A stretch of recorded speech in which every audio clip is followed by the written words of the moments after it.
Hey guys, so I just wanted to do another quick kind of collection style video. But instead of looking at Game Boy games, today I wanted to specifically look at my collection of Japanese GameCube games. Because most people probably don't ever get the chance to really see what, the physical pieces of plastic and paper for Japanese GameCube games looks like. So for a quick little comparison, here's the Japanese version of Luigi's Mansion, and then here's the American version. So you can see the boxes they had were a lot smaller, and actually, if you owned a Game Boy player in the US growing up, or UK, I'm sure it was the same, these boxes might look familiar because what they did was, for the Game Boy Player startup disc, they actually just used a Japanese GameCube game box, and this is the US version right here. I mean, they're identical. They have the same sleeve and everything, the game's inside.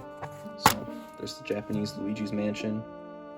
And I don't want to go too in-depth with opening up all these games because I want to do a separate video in the near future where I compare the boxes of the Japanese releases and US releases. And the reason why I want to talk about this is because the GameCube is actually what I usually consider to be my favorite Nintendo console of all time, my favorite game system of all time, just in general. So I just kind of want to show this little part of my collection. I don't have, all the games for the Japanese GameCube. I just have, around 15 or 20, and I just kind of want to go through them, talk about how I got them, how much I paid for them. I didn't really pay a lot for most of them because collecting games in Japan is a lot more affordable than it is in the US. So I'm just going to run through some of these, kind of like the Game Boy video, but I'm going to try to make it a lot quicker because that video was like 33 minutes long, and I did not expect that. So I'm going to try to run through these a lot quicker, and then in the future I want to do that box comparison thing. So the first two that I have here are Luigi's Mansion, which is my favorite game of all time. If you want to hear more about that, check out my Why I Love Luigi's Mansion video. But here's Luigi's Mansion, and then Pikmin 2.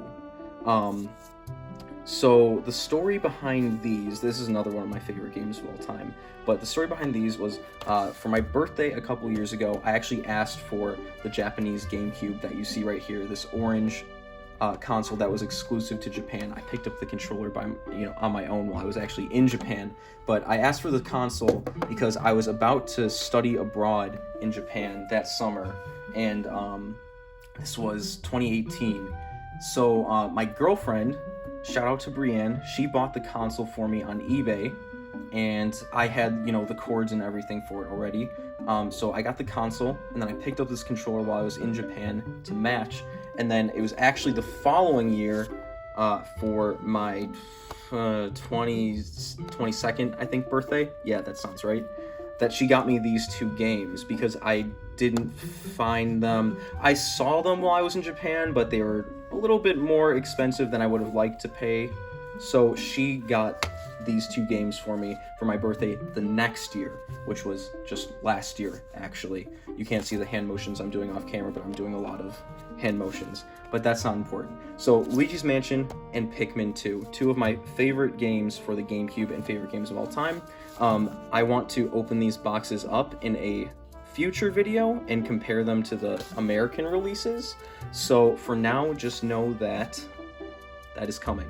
So after this point, all of the games that I have here I bought while I was in Japan studying abroad. So none of these, I didn't buy any of these on eBay or anything. These were all bought at retro game stores in Japan. So I'm gonna take those out next. So hold on just 1 second. Alright, so the first game I pulled out here is Kururin Squash. Very fun name to say. But this game is a puzzle action game, kind of, by Nintendo, and if you've never heard of it before, you might remember this little man as one of the assist trophies in Super Smash Bros. Brawl on the Wii. He was that assist trophy where, you know, you probably couldn't even tell that it was like a little bird flying a spaceship, but this thing would pop up and it would just kind of like float around the stage and block people from kind of moving.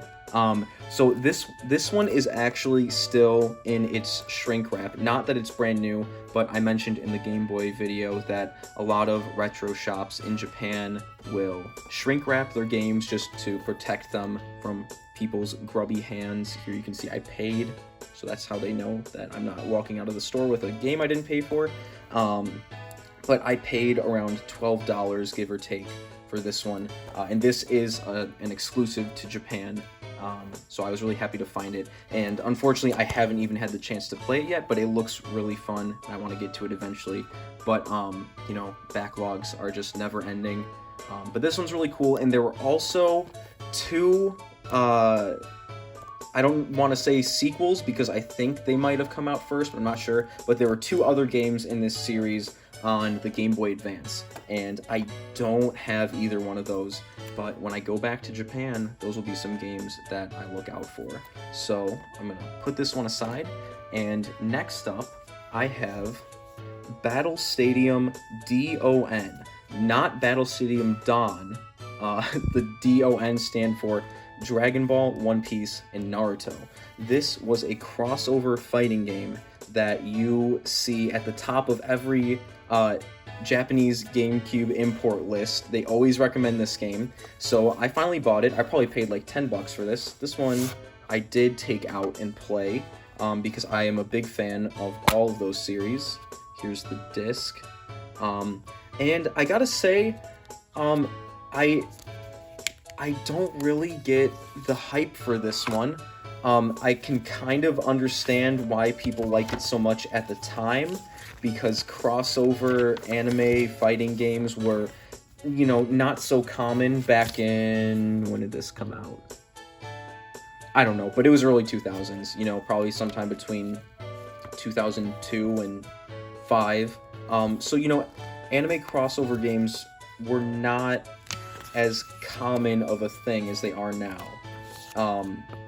And especially between three huge franchises, you know, I mean, these series are still considered kings of the shonen anime industry, but, you know, it's, people call it a Super Smash Bros. Clone, and I mean, I understand that. Look, there's even a Club Nintendo thing in here.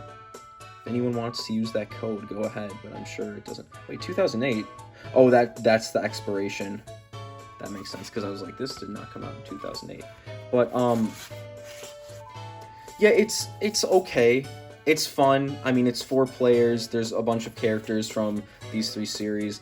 And it's cool. There's a lot of fan service. But, I mean, like, even, like, modern anime fighting games like this, you know, they just don't have a lot of polish. I don't want to offend anyone who really loves this game, but, like, it's fine. You know, it's just a fun... You know, if you have some friends who love, you know, shonen anime, specifically these 3 series, then, you know, give it a shot. I love all 3 of these, you know, but, even that kind of, you know, even with my love of these 3 franchises, I still wasn't a huge fan of the game, but, you know, it's there. It's there if you want it. It's not expensive. You could probably get it on eBay for, like, less than $20, but... and on the topic of anime games for the GameCube, I had to pick up this One Piece game. I paid just under $10 for it, and this One Piece game, there were some One Piece games for the GameCube that did come out in America, but this one stayed in Japan, and that's why I picked it up. I am a huge fan of One Piece, and I saw this, and I knew it existed. I didn't just find it, you know, and be like, whoa, I didn't know this was... I knew this existed. This came out during the... If there's any One Piece fans out there, this came out during the...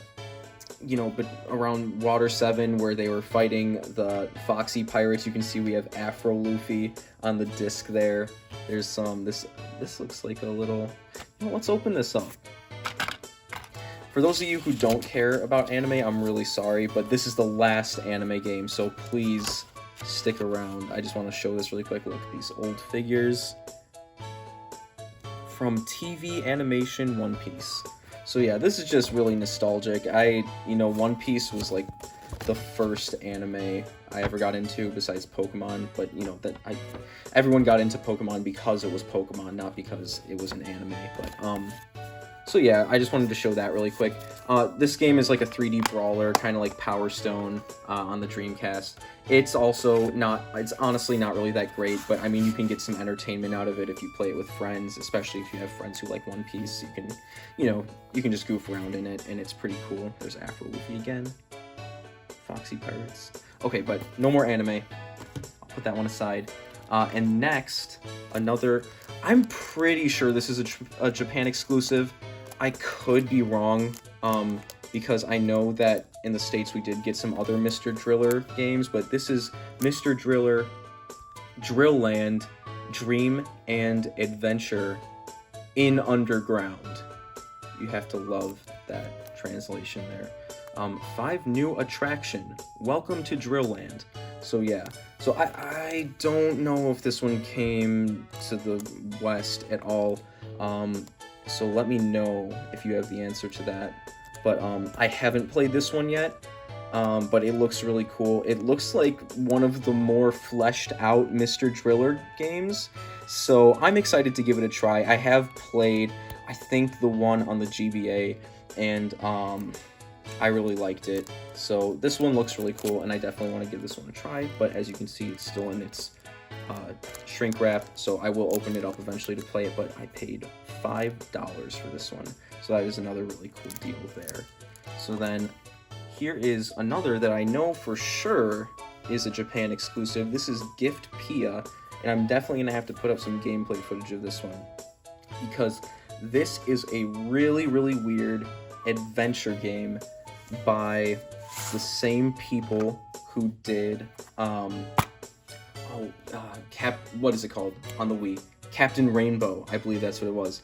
And that's a Japan exclusive Wii game that I think has a fan translation now, so you can play that one in English, but this game still does not have a fan translation. So I did have to pick this one up. This one is getting kind of expensive now, even though, there's that huge language barrier. And you'll see, like, when I start getting into some of the other games, like, I do buy a lot of Japanese versions of games that I have played before, to kind of help me practice the language, because I have been studying Japanese for around 4 years at this point. So, I do enjoy, like, the Paper Mario games. I enjoy playing those in Japanese, to kind of help me with the language. But this is one where there is that huge language barrier, but it just looks really cool. I'm sure someone will do a fan translation someday. But yeah, this one is a Japan exclusive. I mean, just look at that art. It almost kind of reminds me of the Mother series. It's just very quirky and weird. It's not an RPG though. It's an adventure game. It's just a really weird adventure game. But I haven't played this one yet. But like I said, it is getting kind of expensive. I think I paid around $22 to $25 for this one when I was in Japan. But it was in pretty good condition. I remember seeing one that was in pretty bad condition for like $30-something, and I was just like, I almost bought that one too. And I went to another store, and okay, no one wrote in the notes, or the memo section as they call it. So yeah, I almost actually paid more for a version that was in kind of bad condition. And I'm glad I waited. I bought this actually on one of the last days that I was there. So that is Gift Piya, and it does say on the box that it's an RPG, but it's honestly more of an adventure game than anything. But yeah, so this is definitely one that I'm going to have to give a playthrough eventually, but haven't gotten around to it yet. But I'm glad that I have it. Alright, and this is actually not a Japan exclusive game. In America, this game is called Cubivore. I don't know if it came to Europe or not, but in America this is Cubivore, but in Japan they called it Dobutsu Bansho, which basically translates to animal battle or animal fight, something along those lines. There's the name again, just in Japanese. So this is a really weird game. I haven't played it myself yet, and I know like it's really annoying to see people who collect games and who talk about them but haven't played them yet. And I'm sorry, but this game looks really cool, and I bought it because I really wanted a physical version of Cubivore. Because the American version of this game is one of the most expensive GameCube games in the West, and I will probably never own a physical version of that game. I really like the disc too. Looks like someone, I don't know, spilled ketchup on it or something. I mean, not actually, like that's just what the design looks like. But yeah, this is, now, so in Japan I paid $15 for it. The price sticker's still on there. But in America, this is like an $100 game. Like, it's complete in box. It is so expensive, even the disc only. And it is just such a weird game. But I'm really happy that I now own a physical copy of it, because when the apocalypse happens and we all lose internet, physical games are gonna be all we have. I know I sound crazy, but you gotta plan for the future. Okay, and for the rest of these, I'm gonna try to go through them a bit faster because I don't want this video to be really long, and I can't really cut much stuff that I'm saying out because then my sentences won't make sense. So let's just kind of fly through these, not super fast, but you know what I mean. So this is the Japanese version of Doshin the Giant. This game was originally released on the Nintendo 64 disk drive only in Japan. It later came to the GameCube, and I believe they also released it in Europe, so there is an official English version of this game. This game is kind of like a simulation, god simulator type thing, where you build and or destroy cities. I've never played it. I remember the statue, or not statue, the trophy for this guy in Super Smash Bros. I can't remember if it was Melee or Brawl, but it used to really creep me out. And that's all I can see when I look at this. But this is another one that I need to try. But I bought it. It was, just under $10, as you can see there. So moving on from this, let's see what I have up next. And oh, look at that. It's already on camera. This is the Japanese version of Animal Crossing for the GameCube.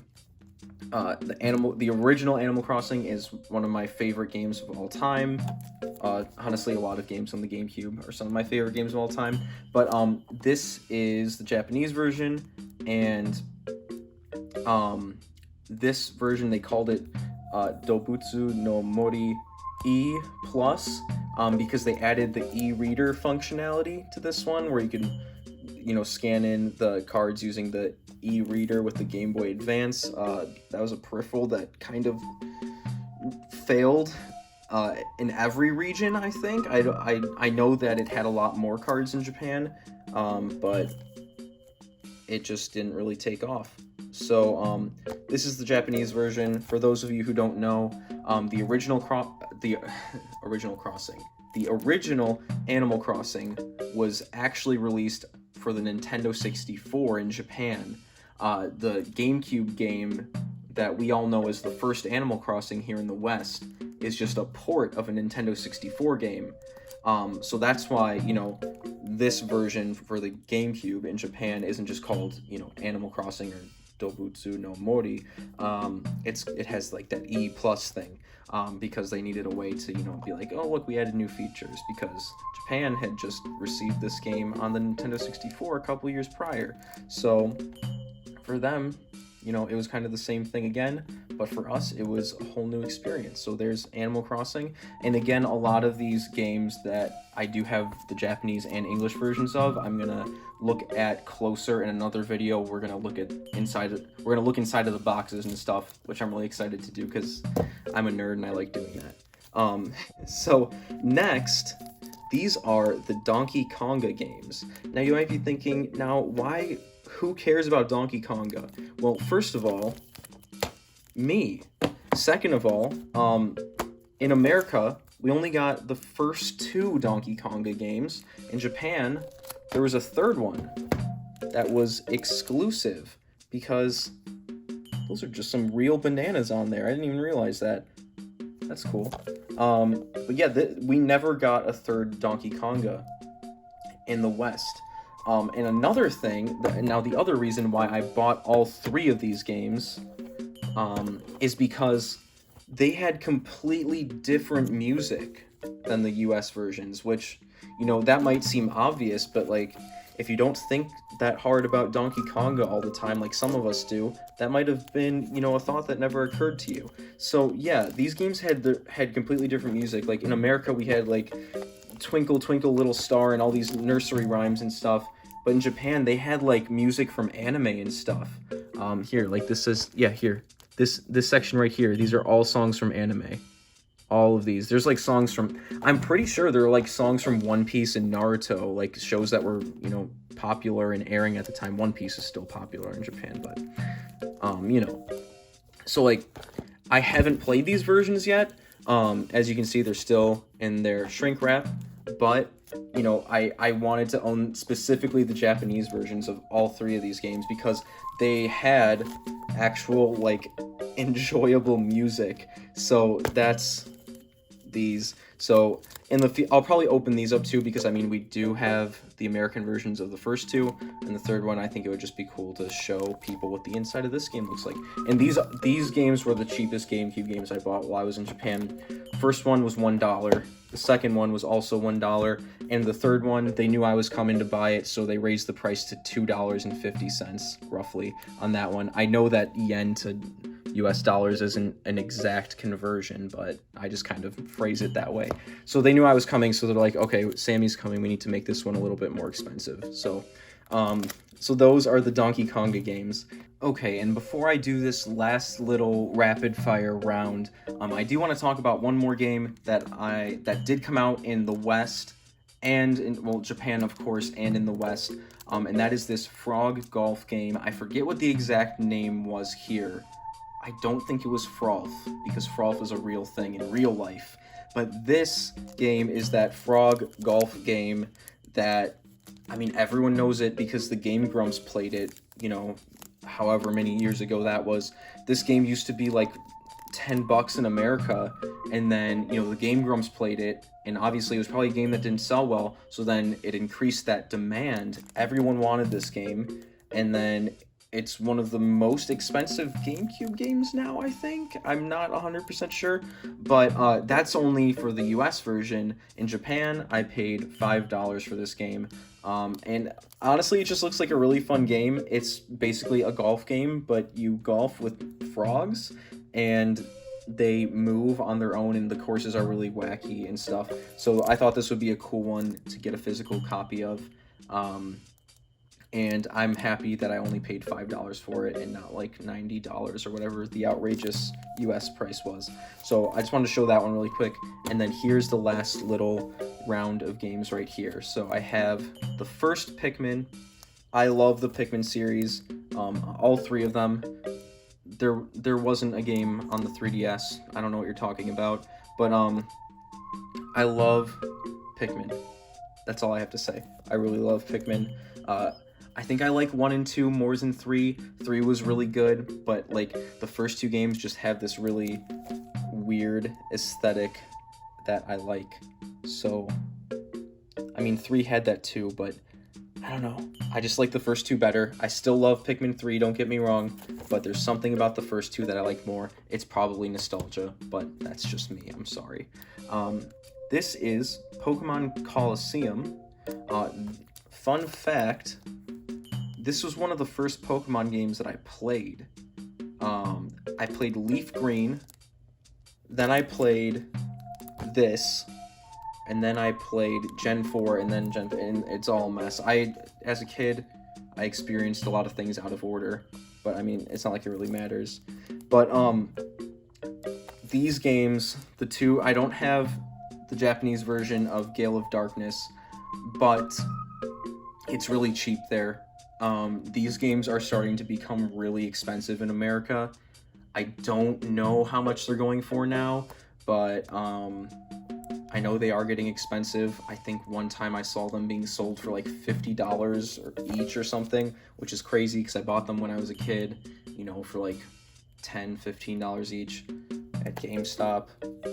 But I'm happy to, you know, say I have the Japanese version of Colosseum. The box is really cool. I want to open it in a future video and look at it, but I paid $2.50 for this one, so around $2.50. It's not exact, but you know, it's close enough. So there's that, and then here's just a couple more that I have left. This is Paper Mario Thousand Year Door. I did open this one up for myself, but I'm gonna take a look inside the box and do a comparison in a future video. But this is one of my favorite games of all time as well. It's really expensive in America now. I don't know how much it's going for. I bought it when I was brand new, when it came out, when I was a kid, and I love this game. But this one I paid, I want to say like around $15 for when I was in Japan, so not bad at all. I know that this one is starting to climb up in price a little bit in Japan. I definitely saw it going for a lot more than this, but again, because of the language barrier with RPGs, you know, not a lot of foreigners are buying this one, especially if they haven't played the game before, because they're not, you know, really gonna know what to do if they can't read Japanese. So there's that one, and then the last game that I have here is Wario World, or Wario World, I don't know, you know, same thing.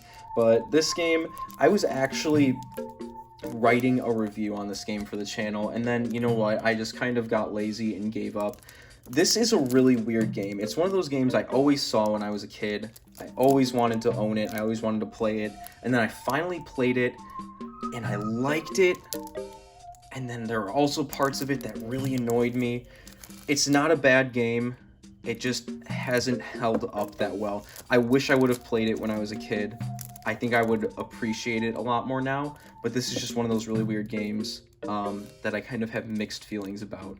But I'll open this one up in the future video as well. So I just wanted to show all those games really quick. So that is my Japanese GameCube game collection as of right now, out as of what is it, February 2020. I'm going to be going back to Japan, and I plan on making videos while I'm there, so stick around for that if that is something that interests you.